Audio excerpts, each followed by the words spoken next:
Hello, friends. Today we will discuss on improving coverage and capacity in cellular communication. Myself, Suresh Patrav Kamble, Senior Lecturer in Electronics Department, Government Polytechnic, Ahmednagar. In today's session, we are discuss on what is the need of coverage capacity improvement, types of coverage capacity, cell splitting, sectoring, repeaters, and microcell zone concept. In introduction, we are discussing what is the need of what is the need of cell splitting and other parameters for improving of coverage capacity.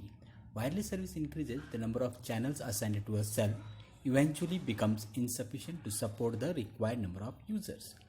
देखिए हमने पहले भी देखा है कि cell capacity हम cell suddenly increase नहीं कर सकते, क्योंकि एखादे सेल में अगर number of customer subscribers increase हो रहे तो हमको स्ट्रक्चर चेंज नहीं कर सकते, हम स्ट्रक्चर उस सेल को इम्प्रूव कर सकते, right. And with the help of this methods we can improve the coverage capacity of that cell. One of the technique is cell splitting. The cell splitting is the process of subdividing a congested cell into smaller cells, each within its own base station and corresponding reduction in antenna height and transmitter power.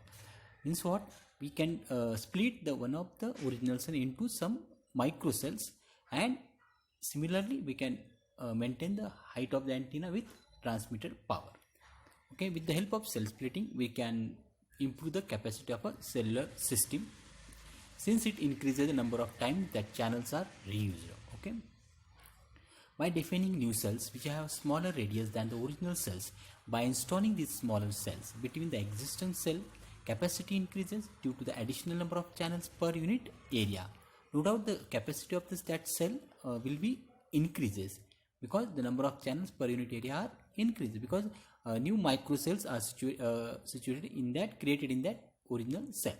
Cell splitting allows the system to grow by replacing large cells with smaller cells, that we are already saying previous PPT. Okay, this is the structure of cell splitting. We can say this is the group of cells or cluster. In that cluster you see the capital A point, and through that is the corner of cells, and it means that we cannot split the cell in center. We can split the cell at which respect to the corner of that cells. Here we can show with the help of capital A, and through that capital A different cells are formed surrounding or into the cells. Whenever we can create the different microcells in that cell, that time the corner of that another cells we can take whenever we can design the another cells. This diagram shows that the number of microcells are created within the cell by using cell splitting method. No doubt in previous diagram we can see we can show that the number of microcells, that is a through the point capital A, we can show that by point capital A the number of microcells are created. Stations are placed at corners at the cells, and the area served by base stations is assumed to be saturated with the traffic. New base stations are therefore needed in the region to increase the number of channels in the area and to reduce the area served by the single base stations. Means what? Each new microcells may be situated with the new base stations. Okay, here in previous PPT that new microcell we had shown with the help of capital A. Okay, for the new cells to be smaller in size, no doubt there may be smaller in size, but the transmitter power of that cell must be reduced. Same transmitter power we cannot send through the older cell and newer cell. Due to that, interference problem may be created.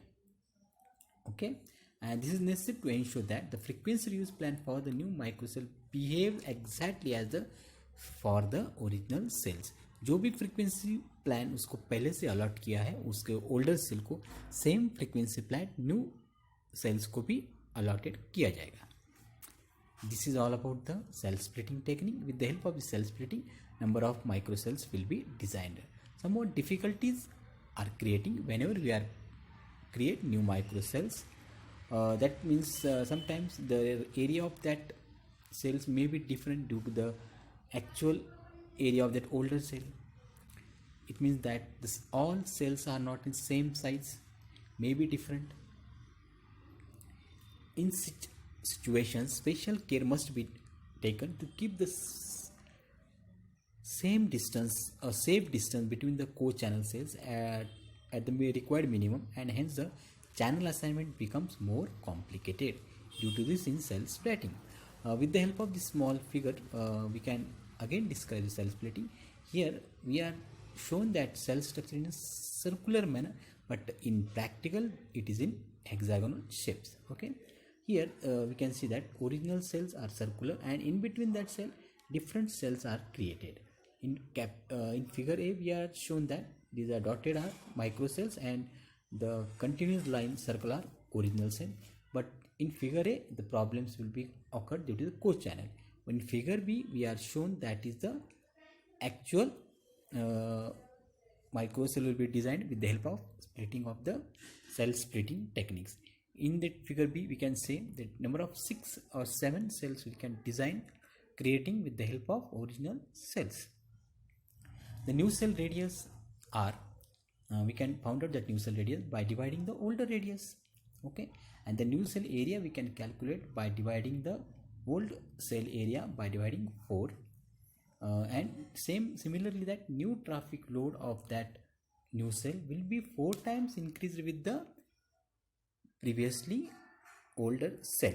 Okay, that with the help of these equations we can calculate that traffic load, cell area or cell radius. Okay, in order to cover the entire surface area within smaller cells, approximately 4 times as many as cells will be required. This can be shown by considering the circle of a radius r. The area covered by such a circle is 4 times as large r area covered by a circle with radius r by 2.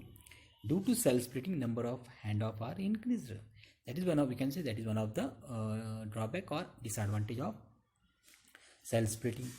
And to avoid this, antenna down tilting, which deliberately focus radiate energy from the base station towards the ground, is often used to limit the radio coverage of newly formed microcells. Okay, this is all about the cell splitting. We can see how to create the different cells, what are the difficulties in forming that different cells, how can find out the radius of that new cell, older cell, and traffic load also. The another technique we in the previous section we have described the somewhat difficulties, or we can say disadvantage for creating the new cells with the help of cell splitting. That is one of the bigger advantages. Handoffs are increased. Next, co-channel interference are increased. Okay, and due to this, why this happened? Because the cell radius are changed and the co-channel reuse ratio, that is D by R, changed, and due to that the adjacent channel or co-channel interference will get increased. To avoid that difficulties or disadvantage, we are using the another technique, that is cell sector. In that technique we can decrease the D by R ratio also. In this approach, capacity improvement is achieved by reducing the number of cells in a cluster and thus increasing the frequency reuse factor also.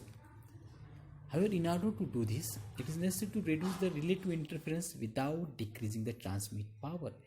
We cannot touch with the transmitting power of the base station. The co-channel interference in a cellular system may be decreased by replacing a single omnidirectional antenna at the base station by several directional antennas, each radiating within a specified sector. And the technique for decreasing co-channel interference and thus increasing the system capacity by using directional antennas is called as sectoring.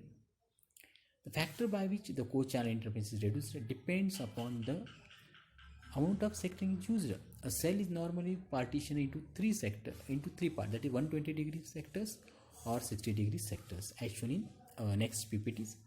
When sectoring is employed, the channels used in a particular cell are broken down into sector groups and are used only within a particular sector, as shown in above figure. Assuming 7 cells are used for the 120 degree cells. However, in order to do this, it is necessary to reduce the relative interference. Whenever जब भी हम cell sector use करेंगे तो main motive क्या रहेगा कि interference decrease हो. Okay, the co-channel interference in a cellular system may be decreased by replacing single omnidirectional antenna at the base station by several direction antennas, each radiating within a specified sector. This is the technique for decreasing co-channel interference and thus increasing system capacity by using direction antenna. It's called sectoring. Okay. These are the figures of 120 degree sectoring and 60 degree sectoring.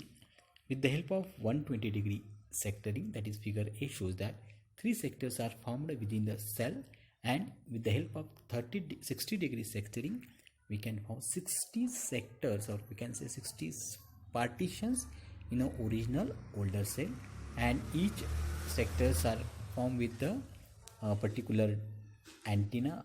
That antenna will cover that particular sectors. Okay, here also the systems get difficulty of handoff because different sectors are termed as a different cell, so maybe the handoff problem created in a cell sectoring. Okay, this is all about the cell sectoring technique. Sure, we can see in a previous PPT. In that technique, one of the disadvantages is the handoff, and to minimize that we can say disadvantage, a solution of this problem is based on the microcell concept of 7 cell reuse. In this scheme, all the 3 or more zone sites represented as a transmitter or receiver are connected to the same base station and share the same radio equipment. The transmission media used for connecting the zones to the base station are coaxial cable, or fiber optic cable, or microwave link. So each cell consists of a base station and multiple zones. Mobile traveling within a cell is served by the zone that has the strongest signal of all. As shown in figure, the antennas in zones are placed at the outer edge of the cell, and any base station channel can be assigned to any zone by the base stations. Okay, we can see this figure of the microcell zone concept. Here we can termed as in 3 cells and one of the bigger cells. Each cell consists of an antenna, the transmitter and receiving antenna. Whenever the subscriber comes into that cells, that zone selector will select that zone and activate the transmitter receiver antenna in that particular zone.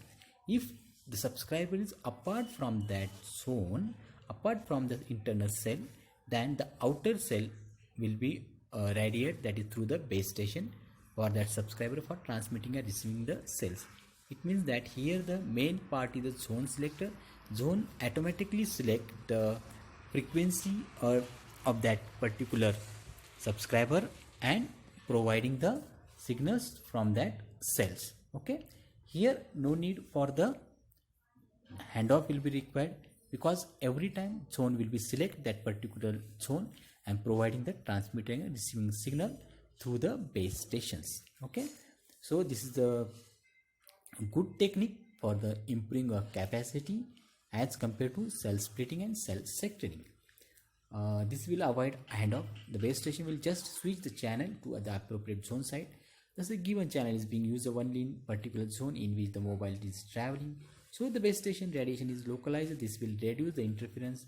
The channels are distributed in space and time by all zones and are reused in the co-channels. The microcell zone concept is very useful along the highways or in the busy areas. This is all about the microcell zone concept, or this is a technique for improving the cellular capacity. Okay, and the advantage are we already discussed about the advantage. No doubt it maintains the handoff strategies and decrease the co-channel interface by improving the quality signals, and with this the capacity will be increased without degrading the trunking efficiency caused by sectoring. Okay, the another one of the technique, that is the repeaters for range extension. With the help of these techniques, we can improve the quality or range. We can improve the quality of the communications, cannot improve the capacity, we can improve the quality. It is necessary to provide the dedicated coverage of the cellular mobile radio system for hard to reach areas such as within building or in valley or in tunnels. कैसे रहता है, कभी कभी कुछ areas में mobile के signal नहीं जाते हैं in terms of some part of buildings in valley areas, तो वहाँ पे हम क्या करते हैं, रिपीटर्स लगाते, they are just as an relay, they just repeat the whatever signal coming from the base stations. They just we can say these are retransmitter signals, okay, and these are the bidirectional in nature, simultaneous send signal and receive the signal from a serving base stations. The repeaters work using over the air signal, so they may be installed anywhere and are capable of repeating the entire cellular band. The repeater amplifies and radiates the basic signal to the specific coverage region. The repeater does not add a capacitor to the cellular system but simply serves to re-radiate the base stations into a specific location. With these characteristics of repeaters, the quality of the signals or range will be extended to the required area. This is all about we can discuss in today's sessions. I hope you all understand these all techniques, how to improve the capacity. Thank you very much for patiently listening my lecture.